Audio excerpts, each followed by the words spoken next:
Hello everyone, Nougat here, and welcome to another match of Littlewargame. I'm bringing you a game played on Ravaged, and this game is played between Maru in the top left corner with the red pieces, and a guest player, but I believe this is Weird Rat, playing with the blue pieces on the bottom right both of these players are pretty experienced in the game of Little War Game, so you can expect that this game is going to be pretty high level. It does look like the opening that we do see for both of these players is Castle First from Weird Rat.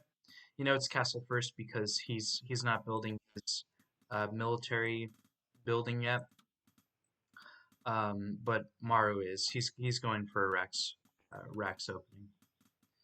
Then let's go ahead and speed this up so we just see a little bit more of what's going on. There we go. Here is the castle that we see from Weird Rat. So typical castle first, and then Maru is going for Raider. So Maru is someone I don't know, I don't remember casting him before. I think this is the first time I've actually ever casted a game from Maru. I have been able to play him in a couple casual games as well as some ranked games, and he is very good at this game. He is extremely good at micro, and his build orders are really solid. So I'm curious to see if this is actually like an alternate account of someone who's actually been like playing this game historically. Not exactly sure, but definitely good play. Out of Castle First from Weird Rat, we see two wolf dens. So this is the typical um, transition after Castle First. You get two wolf dens, and because of the relatively quick time it takes to build a wolf den and get wolves, it's typically pretty safe to not have to have units until right about when this wolf comes out. We do see some raider harassment from Maru. He is, pressuring, especially when there's no wolf out yet. Weird Rat's doing a good job of basically kind of repelling this raider. Typically in raider harass, what I look for is if I'm able to get like two hits on one worker and get it to really low health where it becomes really dangerous, then I'm gonna try to like kill the worker, especially if they don't maybe move it back to their main base. So right here, this is what I'm looking for in typical raider harassment. I'm trying to see if I can get pressure so that I can come back and kill this worker. Because this worker is gonna it's gonna stay on basically it's gonna be one-shottable by a raider. And just being able to walk up and pressure like this, yeah, there it is. That's like really good raider micro. Again, we do see a little bit more pressure from Weird Rat, especially as more wolves are coming out. Maru does keep the three raiders, so it's kind of hard for these wolves to trade into raiders. At the same time, Maru follows it up with even more raiders, and he follows it up with getting another barracks. Just continuing to put the pressure. Um, this is, especially in raider openings, putting a lot of pressure on your opponent is definitely what you're trying to do. And so Maru is doing a very good job of maintaining that pressure. Let's see, Weird Rat basically just continuing to macro up. He's getting his supply up, and then Maru again, um, continuing to get raiders. I believe he has four raiders now, four or five. He has four raiders, and he's building into soldiers now. No archers, but soldiers. This is an interesting point in the game. This typically happens though, where after the raider harassment is done, usually the beast player will move on the other side of the map and get some pressure of their own, and that'll punish a RAX player if they go for a greedy third base before they're supposed to. So very good scouts by both of these players. Looks like Weird Rat did go for a snake den. Beast players can't make snakes until they get this snake den right here, um, or snake charmer. Yeah, it's just called snake charmer. So, Alright, we have some micro, and then both of these opponents obviously observing each other, looking to see what they're up to. Both of them took their castles around the same time. Actually, Maru took his castle a little bit faster than the beast player, which is very interesting, because usually the beast player has enough pressure on the map that he can kind of do whatever he needs to do. Oh, and then here we see some tech, so um, looks like Maru is going for this advanced workshop, and he's also starting to get this forge. Forge is what lets mech and RAX players get upgrades. So you can just see this transition into some tech. The interesting thing is Maru hasn't built a third barracks yet, so he's pretty confident with the units he has right now to basically defend, get this tech. It gives him an advantage having faster tech. It lets him do some airship plays a little bit faster, things like that. Maru, no, Weird Rat, or the Guest rather. I'm just gonna call him Guest in case it's not Weird Rat. Um, is starting to build his I believe it's called Fortress, right? Fortress is the building that lets you build dragons, so it definitely looks like he's going for a dragon play at the same time he's getting attack upgrades. Attack upgrades. And then we do see a little bit of pressure coming from Weird Rat, or from Guest rather.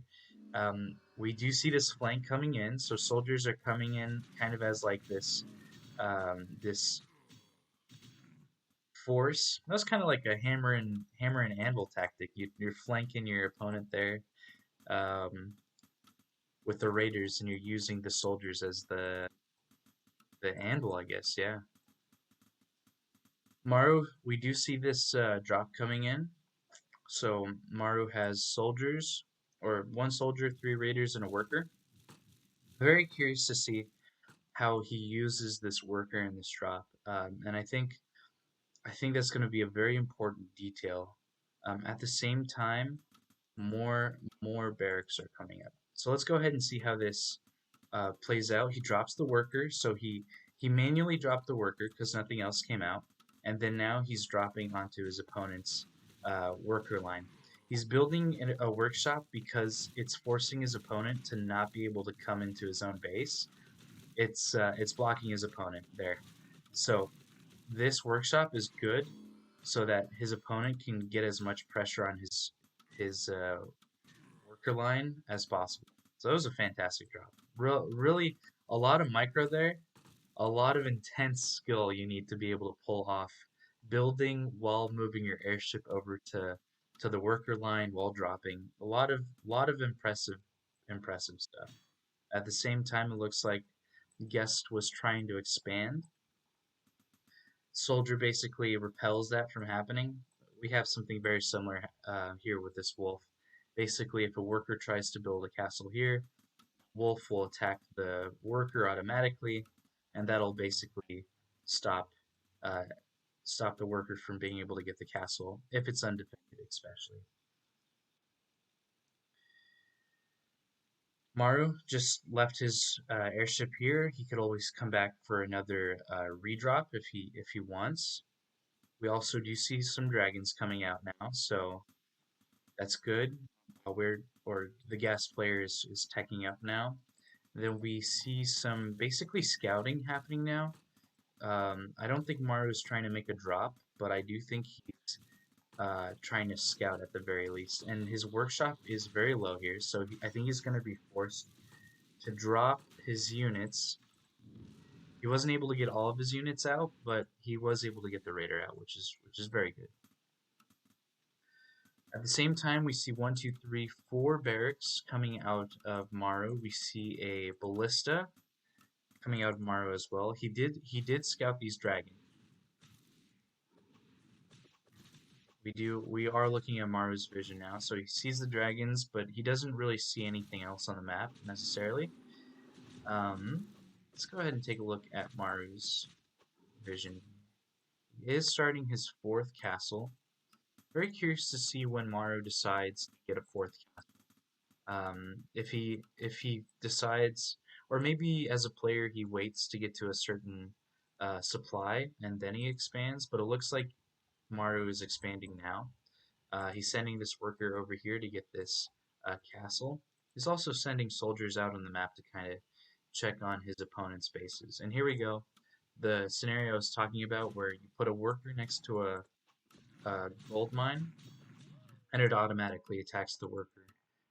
So that can be really annoying to deal with um, if your worker is undefended. It also gives the beast player here a lot of information about what the RAX player is up to. So basically, the RAX player is thinking about expanding instead of attacking. So it's going to give the beast player a little bit more um, time at home. He can probably expand again if he wants to.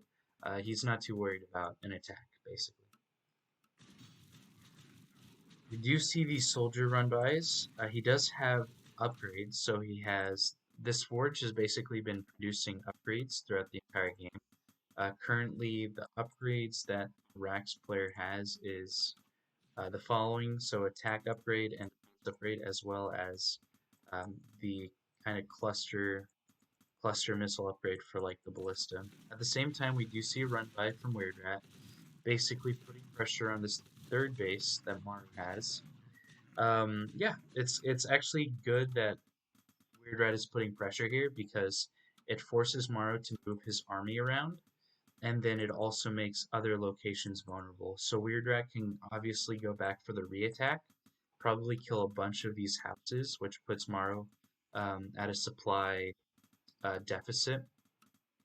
And at the same time, Maru has to be able to respond to run by attacks like this one here.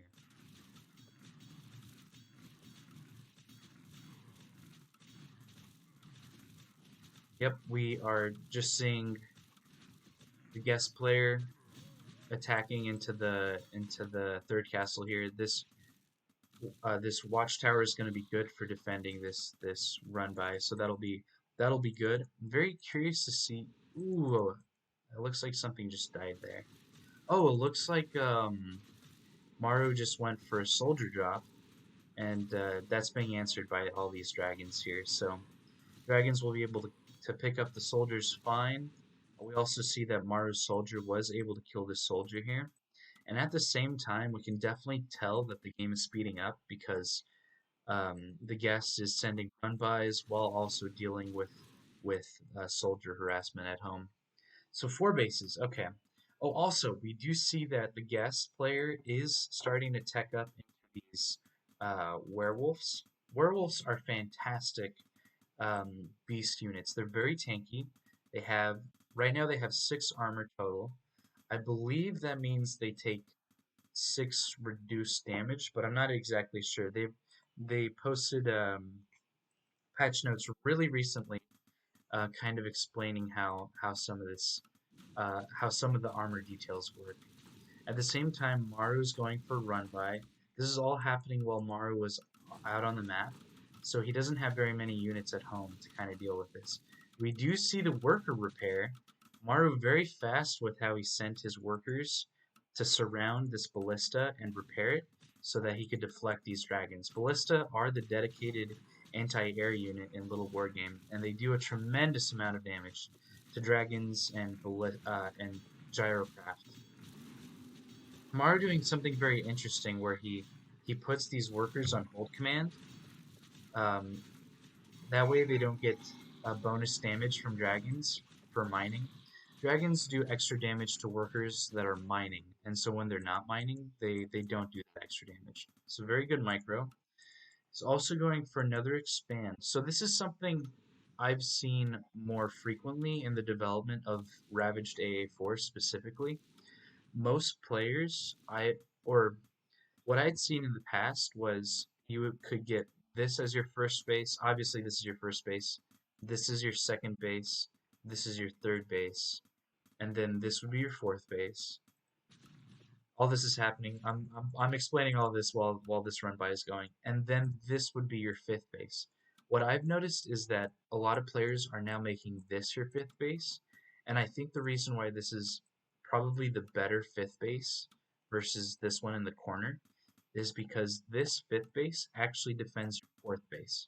It also is a good avenue for defending your second and third base as well.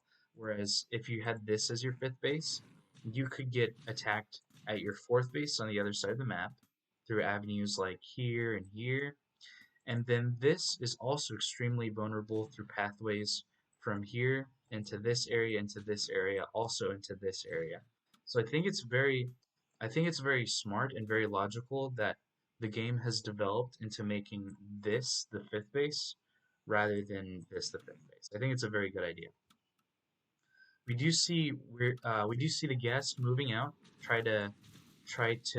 I think he was just looking to do some damage at this base, but he scouts that his opponent is currently making and has a base. Maru's making watchtowers as well. At the same time, guest player also has his 5th base going. He's probably going to try to make a 6th base while he can, setting up a watchtower, then also being able to move forward like that. Guest player also has a ton of werewolves. I'm very curious to see if the opponent teched in response to seeing the werewolves, and it does look like he did. Maru did get this mage guild, and that's going to be able to give Maru some mages. And mages are helpful because they have these slow fields, which greatly slow the werewolves, as well as the fireball, which does a lot of just spell damage. It's a very good unit. But very unfortunate that the guest player is losing these werewolves. Werewolves are very expensive units. They're very good units, but they're also very expensive, and basically losing them is not the best. You definitely don't want to have to lose these guys if you can decide not to. Let's check on the upgrades again. So looks like Maru has +3 attack, +3 defense. The guest player has +3 attack, +4 defense. So both of them are keeping up the upgrades, which is very good. Again, we see this dragon harassment. I'm curious to see if guest player also decides to send these guys as another run by, just like he did with the other units. He might when he sees this army here. Very curious to see how Maru uses his mages actually, because I personally like them for their slow field. If you have a good army that can kill things, specifically if you have catapults, that usually helps as well. But it does look like he's repelled. Does look like the guest player did have these guys move out as a run by, which is very good to think about. All the same time, Maru is setting up the soldier drop. He's got an airship with soldiers in it. He's probably going to drop it on this location, maybe even at home where some of these houses are kind of undefended at the moment. We do see the guests going again for this run by. These guys are a little bit they're a little bit exposed and unsupported. So typically you want to support your werewolves with at least some dragons, maybe some wolves to get some surrounds, things like that. Those are very good ideas as well. You see some dragon flybys. It's kind of really hard to tell what's going on, but I believe there's 3 workers here repairing that ballista, and that ballista was able to do a lot of damage to some of these dragons. This dragon looks like he's about to fall. Yep. So, guest lost 2 dragons there. Not unnecessarily, but definitely lost 2 dragons. Oh, it looks like, man, I gotta pay better attention to this map. But it looks like Maru was able to do some damage to the guest's base here, and looks like the guest lost a base. Again, we see these workers being rallied to the other side of the map. You can see that they're taking a tremendous amount of damage because they are rallied to this base where they're supposed to be mining, and as a result, Maru just lost a tremendous amount of workers, probably a whole base worth of workers. Ooh, I do like this micro that we're seeing. We saw that the soldiers made this buffer space for the archers to kind of attack from, but we do see that these dragons are doing a lot of damage. We do see the slow fields, like I mentioned earlier, basically slowing these werewolves down a lot. But again, these archers are doing a lot of damage. The dragons are doing a lot of damage. The werewolves are doing a lot of damage. I can't really tell who won this fight yet. There we do see the werewolf use his slam ability and basically forces these archers back. So it does look like the beast player here is winning this engagement. And now we see that Maru is basically having to retreat back to where this ballista is at his fourth base. Very curious to see if Maru tries to expand back at this base after all this. We also do see this soldier drop. It's only 2 soldiers, but it is doing a lot of damage here at this base. At the same time, we basically just see a lot of base trading happening right now. Um, the guest player has lost a lot of bases, so has Maru, so it's been a very scrappy game so far. I'm very curious to see what happens I'm very curious to see what makes both of these players resign, if they choose to resign. Maru has been doing a lot of damage with his soldiers here, and these soldier run-bys and soldier drops have gotten a lot of value in terms of getting a lot of worker kills and basically destroying a lot of bases here.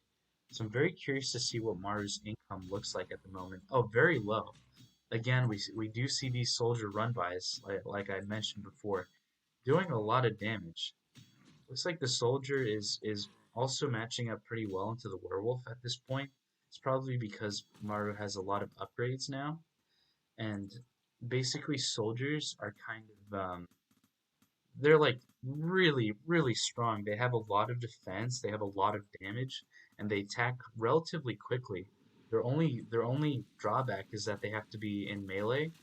They're melee units, but when you're attacking other melee units, that's not too bad. That's not too much of a disadvantage. So we definitely see that Maru's macro, or what he's able to do macro wise, has been diminished incredibly. Maru's out of bases. This base is out of gold. All 3 of these bases are out of gold. This one has a good amount of gold, but Maru doesn't have a lot of money to remake bases, especially if they're going to get destroyed by soldier run bys again. At the same time, Maru is destroying some of these houses, especially since they were left unprotected and quite exposed. So that's gonna affect the ability for this guest player to have a lot of supply eventually. Again, very difficult for the guest player to actually attack this base. He has a lot of watchtowers, so he has 2 watchtowers defending. He has mage slow fields defending. He has this ballista that the workers can automatically heal up, defending this unit, this base. So it's very well protected here, very well protected. At the same time, we do see these soldier run-bys going for Maru's only remaining mining base. We also see this soldier run by, even though it's just 1 soldier. Looks like the guest player is forced to go for this fight here. We do see a good werewolf surround, and we do see that these dragons have been able to kind of be in position where they can do a lot of damage here. They probably want to focus this ballista down so that the dragons don't get too damaged. But it does look like Maru just lost his army here, and now this base is relatively undefended. At the same time, um, the guest player has lost pretty much all of his workers. I don't think the guest has any workers left. Guest player only has 1 worker left, and that's this guy right here, and he's being hunted down. So even though Maru has lost a lot of his units just now, especially his like larger armies, he still has workers. This is funny because actually Mario now doesn't have any mining bases. This base just got mined out. He is trying to get another base. That's the base he's gonna have to try to defend. At the same time, soldiers are basically just picking at these locations and just they're eventually gonna destroy everything. So we have a late game situation where it's Beast versus Rax, and there's like no more mining left on the base, and the dragons are able to do damage to these locations. The werewolves, ooh, this werewolf got stuck. Definitely don't want to lose that. Definitely don't want to lose that. If it has smash, it should use smash. That would have gotten it out of there pretty quickly. We also do see this ballista doing a good amount of damage here, and then the werewolves are going to be able to kind of clean this up, I'm sure. Um, if if the guest player wants to win, how is this guest player going to win? That's a good question. I guess you have to look at how Maru could win. Maru could win if he's able to keep this base alive, but the fact that he has these dragons basically is going to make it so that it's not really possible. Maru doesn't have the worker count or the ballista count to basically damage these workers, and it's probably game over now, unless someone can kill all the buildings before the other player can. So another win condition in this game is if your opponent has lost all of his buildings, your opponent loses. So both the guest player and Maru have to be very careful not to lose all of their buildings, or else they lose the entire match, and that would not be a good advantage for them. However, we can just take a look at this and try to make an assessment here. Who do we think is winning as of this moment? Probably the guest player here. He has the dragons. That's where his advantage is, actually, the dragons. Maru does not have the income to make enough soldiers to deal with this many dragons. Oh, his main base has gold. Huh, that's funny. His main base still has gold, even though his two expanses have kind of been drained out. Looks like Maru does call the GG. GG well played is called. So thank you guys again for joining me in another match of Littlewargame. Um, Fantastic game to see played between a Beast player and a RAX player. Fantastic RAX player, by the way. Um, I think in my personal opinion, RAX is one of the hardest um, factions or playstyles to win with in this game. So the fact that Maru was able to kind of make Rex go this far in the game was really, really awesome to watch. Really awesome to watch. Thank you guys for joining me, and I hope to see you guys in the next video. Goodbye, guys.